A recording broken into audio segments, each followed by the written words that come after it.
یه آهنگ دیگه بسشن از این آلبوم جدیدت. آره هنوز پخش نشده. چی اسمش؟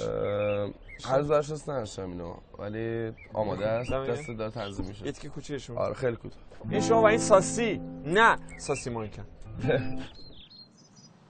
نه نه نه منو بالای چیده که بازم نمیتونم بپرم پیش پات میافتم. نه نه نه دوست دارم اما نشنیدی آخه وقتی خواب بودی در گوشت میگفتم. دیدی چیکار کردی با دوستیمون،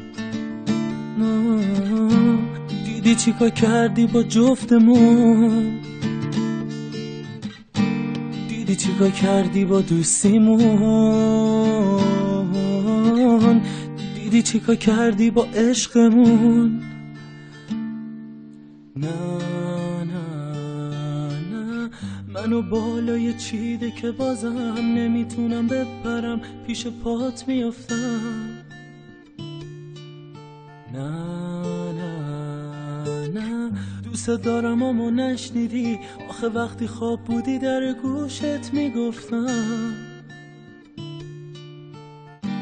دیدی چیکار کردی با دوستیمون، دیدی چیکار کردی با جفتمون، دیدی چیکار کردی با دوستیمون،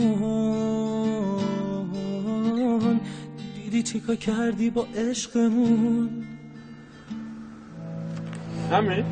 کوتاه گفتی کوتاه بزن دیگه. نگفتم کوتاه به این کوتاهی. همینقدر کوتاه بود که تو بعد اومدی گفتی کوتاه. میتونی یه خورده طولانی ترش کنی؟ تو کورسشو دوبار بگم. دیدی چیکار کردی با جفتمون،